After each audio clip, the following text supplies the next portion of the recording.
Shalom.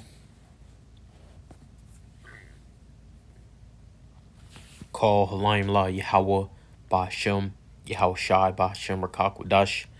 Double honor to the elders and apostles of Great Millstone who rule and teach well. And a sincere shalom to the 144,000 to 1/3. Now this video gonna be relatively short. It's just on the spirit for me to make this video, and it's going into Joseph. Now, just a quick summary, specifically Joseph and his two sons. So, quick summary about Joseph. He was the son of Abraham, Isaac, Jacob. And as we know, Jacob's name was changed to Israel. And Joseph was sold into slavery by his brothers because they were jealous of him because he had a dream about ruling over them. So he was sold into slavery to the Egyptians, Mizraim. And he survived and thrived and became essentially a ruler over Egypt. Now, he had two sons. Now, you're reading right here in Revelations, the 7th chapter. In verse 8, it said, from the top, it goes into the 12,000 out of each tribe, 144,000. And right here in verse 8, it says, of the tribe of Zebulun were sealed 12,000. Of the tribe of Joseph were sealed 12,000. So, when you read this whole list, it's only, I believe, 11 tribes are said, and then it says the tribe of Joseph. Now that can confuse a lot of people because that's where it says right here the tribe of Joseph is talking about Ephraim. Now, when Joseph is mentioned in specific with the 12 tribes of Israel, it's talking about Manasseh and Ephraim. In this specific chapter, it's only talking about Ephraim. All right. So let's go to the book of Genesis, 41st chapter. And this is verse 51. In verse 50, and unto Joseph were born two sons before the years of famine came, which Asenath, the daughter of Potipharah,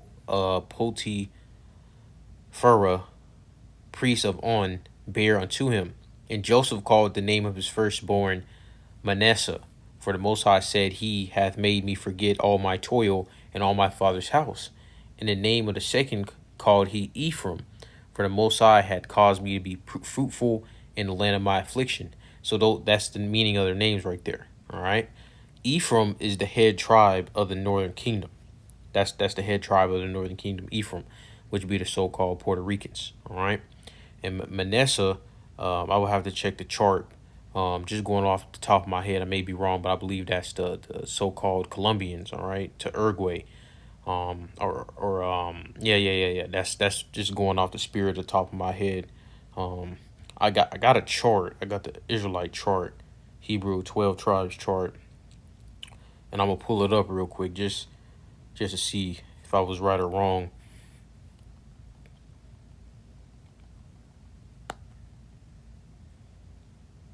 And this chart I got is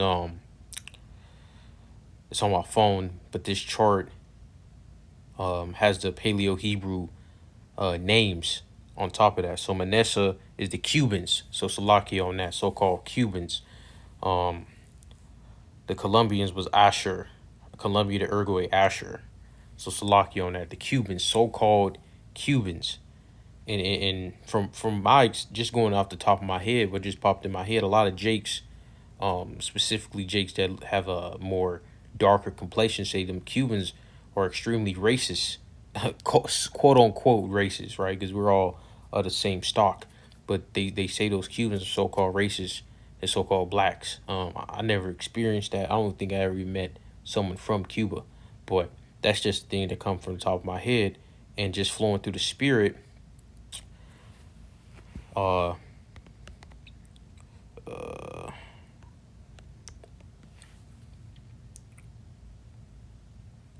So this is Isaiah 11 and 13.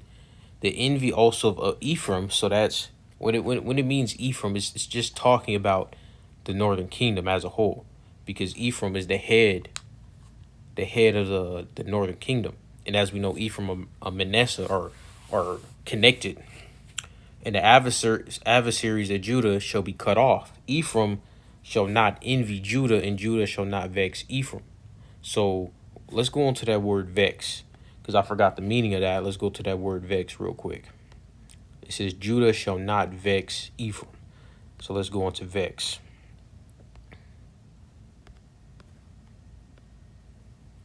To bind up, to tie, to shut up, trouble, bound, distress, enemy, adversary, affliction, besiege, enemy, oppress, pain, shut up, to being straight. So it's a negative connotation to vex.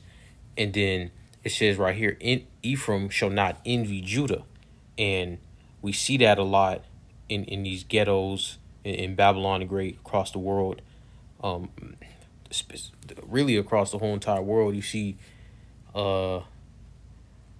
these Israelites come up against so-called blacks, man.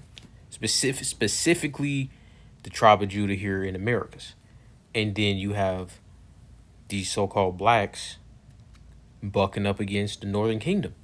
Of course, it's a different outlook upon both, because Jake here in the Americas is all fucked up, right? The other tribes still have a better foot here in this society than the blacks of America, right? Because they're the head tribe. They got the biggest bulk of that punishment. So let's go to Obadiah.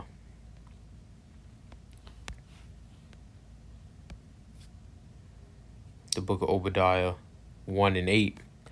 And it reads, shall I not in that day, say Yahweh, even destroy, not 1 and 8, 1 and 18. And the house of Jacob shall be as a fire, and the house of Joseph a flame. So that can confuse a lot of people, because the house of Joseph is just talking about Ephraim and Manasseh. Ephraim and Manasseh, that's the house of Joseph. So people, if you don't understand that, you'll get caught up in that, all right? You'll get confused.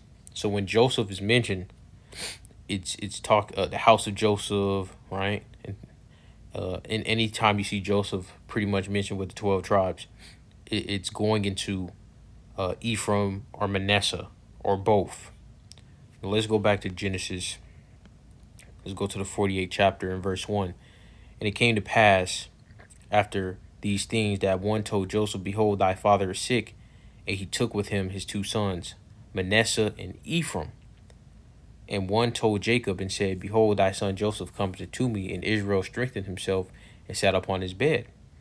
And Jacob said unto Joseph, the Most High, Almighty, appeared unto me at Luz in the land of Canaan, and blessed me, and said unto me, behold, I will make thee fruitful and multiply thee, and I will make of thee a multitude of people, and will give the land and give this land to thy seed after thee for an everlasting possession. And now thy 2 sons, Ephraim and Manasseh, which were born unto thee in the land of Egypt before I came unto thee into